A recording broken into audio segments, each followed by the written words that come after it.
Hey guys, welcome back to another Clockwork Noodles breakdown. We're here for episode 3 of the case study of Vanitas. One hell of an interesting episode this week where it takes place more or less in the past, precursor to the event. We get to talk about some different characters. A lot of it does lead to some questions that I can't wait to have answered a bit later on in the series.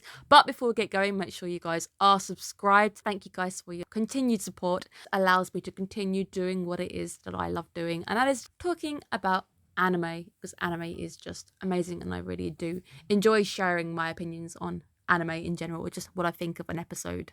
There's a Discord channel too if you want a notification straight to your phone whenever a video goes up. Let's get to it. We're about to get the big precursor to Chloe, a bit of a look at Rufian as well, and you guys know my heartbreak over what happened with Rufian. This episode really does tease the heartstrings a little bit because he is so different as a younger man, and I want to talk about the big differences, quite extreme, the big differences between him and then him at a later date. First thing we are told about Chloe is that Chloe, unlike most people, willingly chose to become a curse bearer, chose to give up her real name, partnered with the charlatan, and the charlatan is seen at the table to her side, even in her bedchambers, attached to her like a friend in a sense.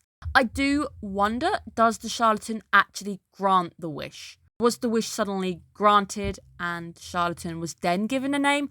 Or did she foolishly give up her name first without seeing the goods and then get attached? I do wonder, what is the limit of the charlatan's powers? I don't know if the charlatan can really affect the real world. If Chloe had turned around and said, my wish is to have $1 million and have lots of fancy clothing, the charlatan doesn't really have the ability to do that unless it's more cursing people who can give you the money, therefore indirectly I'll get your wish granted. Can't wait to see if that is going to be explained further. It's just the nonchalantness of this next sequence with everyone just sitting down happily eating whilst you've got Noe screaming, shouting, being tormented by the charlatan, and he even starts brawling with the charlatan, and everyone just kind of minds their own business. Chloe's face to the inevitable. What did you expect was going to happen?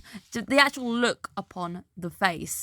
Dinner is destroyed. She literally just, without even really moving a great deal, leveling Noe into the floor, which is just a scary display of power. How powerful she really is. As we've seen in the first part and some of the episodes, the charlatan preys on desperation. It's always it will target the weakest point, to target the biggest area of guilt. With Noe, he brings up the name Louis quite a bit. Obviously, we saw what happened with poor Louis and the demise of Louis at the end. It's always a guilt. So the charlatan has a way of playing upon guilt. With Chloe, it does end up being her loneliness.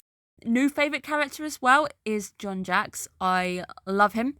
I really like his character. He is so humble, and then he's so embarrassed by the level of praise that Noe showers him in after he's like, you've mended my clothing, you've saved me, you're looking after my cat.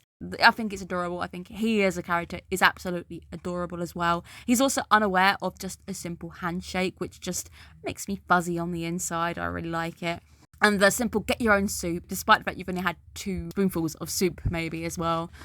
Just a great scene. I love this sequence in general. We haven't seen much of the character, but I really like him. Sad notion now sits with us that Chloe had to watch her entire family, generations of her family, die before her. And this is what I think may have influenced her decision in the end to become a curse bearer. John says that he will allow Chloe's choice, allow her decision, if it spares her from crying. Makes me believe that Chloe and John's fate will sadly be tied together. So if Chloe's going down, I have a feeling John will also go down with Chloe because he's very dedicated and very loyal and very humble to her. Philosophical debate that always arises when it comes to the idea of vampires. The idea of, would you really want to live forever? Is being a vampire a curse or a blessing? Personally believe that I like the idea of being a vampire if I have the ability to one day say, enough's enough, I've had enough, I can end everything. I think there's a premise like that in Noblesse, where once you're done, you can go to sleep and that is it. You can control when it is you go. So you can get lots of things done, but by the time you think you've done everything and you've had enough and you're just finally tired, I like the idea of being able to end it. One day a vampire. So she one day woke up a vampire, changed forever, and we see her family pretending that the real Chloe has died, and she ends up going into solitary confinement within the walls of the castle because her father becomes very protective of her. It reminds me of the Interview with a Vampire as well. We have the same similarity of a girl being trapped in a young body forever, and Chloe is forever 11. You can just imagine the issues that all of those years and years and years, and you can't really be happy if you're always 11. You're not old enough to be taken seriously. You can't get married. You're 11. Ending up being quite tragic. With her father as well, the one person who may have been keeping her sane at one point. Her father's wish was to make her one day again human. That's why he started working on this machine, the machine that's going to become quite important a bit later on. He ends up dying before he can see his wish through. It's sad because his daughter was there throughout his entire life. Did you not just accept it and just enjoy the life that you had with your daughter? I can imagine this man was frustrated, and perhaps he spent a lot of time away from Chloe as he was desperately trying to find a formula, desperately trying to find an answer, and he ends up not finding that answer. Coming together as a very tragic backstory. But one day, Ruffian comes along and he comes into the fray and makes things better, but then he also has a habit of ruining everything. Like, when I first met him, he made my life so much more brighter, so much more happier, and then he broke my heart, which is quite sad. So we are introduced to young Ruffian, and my goodness, he is very young and he's very different from what we're used to now. He is a young heartthrob. He is absolutely adorable, and at this point he's got both of his eyes as well. He does offend her upon meeting by calling her a grandmother, so a baba. And this is just hilarious. And it's just showing you the complete 180 on this character. We've seen Ruffian so far as a terrible, quite a force to be reckoned with. He's quite terrifying. He has an aura of just commanding aura. Right now, we've got a guy who's just cracking jokes about calling this lady a old lady instead of a young lady. This is, of course, Ruffian prior to the world hitting you in the face and you losing an eye. One of my concerns I mentioned, I think in episode 1, that Ruffian allows John to go to Gavorden. He fully understands that Chloe is on the charlatan's side and also a vampire. I know technically he's banished at the end. He's told to go away and he is declined and refused outright. But it's just very interesting because Ruffian is fine with John going to Gavorden, knowing that John could also kill Chloe, and he's fine with this. I know he's probably more interested by this point of getting that machine, and now that the machine's actually working, he's probably going to have a lot more interest in what's actually going on in this area of France. Chloe calling Ruffian boy is a fantastic scene. I really enjoy it as well, and just seeing how happy Ruffian is at this, and just he's fine with it. He's chuckling, he's laughing. Seeing him this happy makes me so fuzzy on the inside, and it's just, why couldn't he just stay like this? Why couldn't he just always been like this? What the hell happened? What on earth happened to change this guy right now into what we get later on? To inform Chloe about the outside world, what's going on, about this horrible bloody war between the two, and he also talks about the world formula and the alteration machine, the machine that her father was working on. At this point as well, Ruffian, it could trick any of us into thinking he is playing the plucky protagonist right now, telling us that he loves both humans and vampires and he wants to end the war. Right now, he is like Tanjiro. He's setting forth to be happy and do the happy things, ending the fighting. It doesn't end like that. It's horrible, and the Ruffian now could look at the Ruffian that he becomes and he's probably going to be shocked at what happens. We get the final backstory with John and Chloe coming together because we already kind of seen these sequences before, but we see it more from Chloe's point of view now. Had been a recluse, and she says that Ruffian is her first ever friend, but John must come along right there as a sister figure, a second friend as well. She finally allows herself to do things. She's able to step outside the castle, even though it does cause quite a great pain to do something which she hasn't done ever. She's never really left the grounds. And this is her first proper taste of proper social interaction, how weird it really must be. It's the scene with them both in the field of blue and white roses, that beautiful innocent colour. It is just a very gorgeous sequence. The lighting is very nice as well. Chloe's perhaps happiest memory, just laying in a field, despite taking a step outside the castle, which is what her father wouldn't have wanted, being free outside of the cage that she resides within. Lots of young Ruffian moments, really just teasing me. It's just such a tease because obviously it's all going to go horrifically wrong. We just get that look, a look into Chloe and why she may have ended up becoming a curse bearer, willingly giving up her own name. Chloe and her isolation and anxiety. I believe Chloe suffers from anxiety. She is unable to leave the castle. When we see her even taking a step to go and follow John into the field of the blue roses, she hesitates. She's very nervous, and you can see it takes a great deal of effort for her to do so. And she still lingers in a castle, no longer even bound by her father. Her father's not there anymore. She could, if she wanted to, she could leave, but she chooses not to.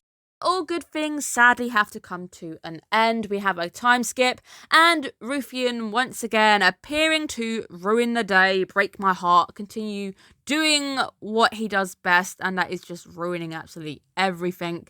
Young Ruffian, he's slightly younger Ruffian by this point, a bit more dishevelled and aged by war. He's given up on his desire to save the humans. The war goes horrifically wrong, and the more current modern, the humans are aware of vampires, alternate Paris, and the vampires and the humans are completely separate, so there's no in between the two, but the humans are aware of the vampires. But it's been such a long time, we know this myth. Once upon a time there's this myth, whilst the vampires who live a lot longer, they remember everything.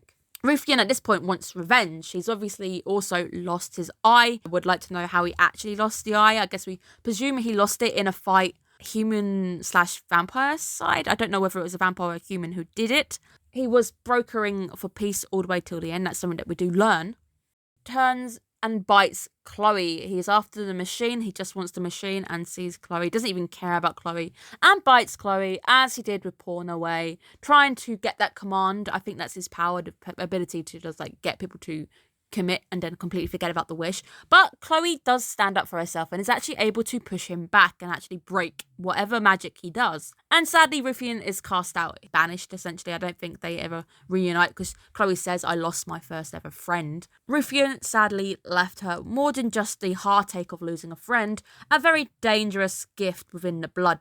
Ruffian has the charlatan with him at this point. I don't believe younger Ruffian actually had the charlatan. It's just sad because happy, plucky protagonist Ruffian didn't have the charlatan hanging over his shoulders, and now he's back as the antagonist, and he's evil, and he's the villain, and he's got the charlatan inside him, and he's able to pass it around like a disease. He's spreading this disease. Now, Chloe's letter from the friend of Ruffian is the Machina guy. The Machina guy who we are introduced to because that is the guy who hires Dante. Dante says, I am being hired by this guy to go and get this machine. So there's obviously this interest in this machine as well. It's quite worrying because obviously the letter states that Machina is a friend of Ruffian. Naturally, that worries me because Dante's working for this guy, and does that mean he's indirectly working for the villain of the story? We end on the charlatan creeping in, tormenting Chloe and her isolation, using the idea that you're just lonely and the love for John as well. And I think the charlatan tricks Chloe. I don't think she actually kills anybody, unless it's another girl called John. That is a very popular name in France, so that could be another girl that she did actually kill. Hallucination. To us, it just looks like a hallucination because it's all in that charlatan art style where this young girl is killed at the hands of Chloe. We know that John is not actually dead. What we really need right now is the two to actually come face to face, because I have a feeling she might be able to talk sense into Chloe. She might, if she can put aside her feelings for a bit and not go all on the defensive and try killing her, they might be able to have a conversation between both these characters. It ends on Chloe activating the machine. I'm not 100% sure what the machine actually does, and wondering still, what is her wish? Because she says, I'm about to get my wish. Unless it is just stopping yourself from ever turning into a vampire, perhaps. Maybe that was her big bad wish, that she's still alive. She's using the charlatan at his own game and playing reverse Uno. Going to be very interesting next week. I can't wait to see how it progresses. It was a episode where we actually didn't really look at our main characters. Every so often you need an episode like that just to explain events, add in extra context for when characters react to one another and how they might be feeling, because you can imagine how Jeanne is feeling right now when she knows that she's got to go up against her friend, somebody she really loved. A very important episode because it gave us a lot more information on Ruffian as well, seeing the young Ruffian. I do love this series. The series really puts a lot of effort into its lore building, which I really do appreciate. I like an anime which builds its lore, it builds its history, everything starts to interlink, it takes care in making things feel full and making things feel realistic. What's next on the tragic tour of this world? What is Chloe about to do? And I hope that Noe is able to talk sense into her, or Chloe is able to come face to face with John at some point. Make sure you guys are looking after yourselves, having a good weekend planned for you guys. I've got 3 more episodes coming your way. I can't wait to break down the weekly anime episodes. This channel's turned into a long weekend anime channel. All of my breakdowns this season are Friday, Saturday, Sunday, Monday in a row. Middle of the week to myself, and then I have to pull myself together, do some work for you guys at the weekend to ensure you've got some good content to look and end your weekend days. Have a good day, guys. Take care of yourselves. Bye bye.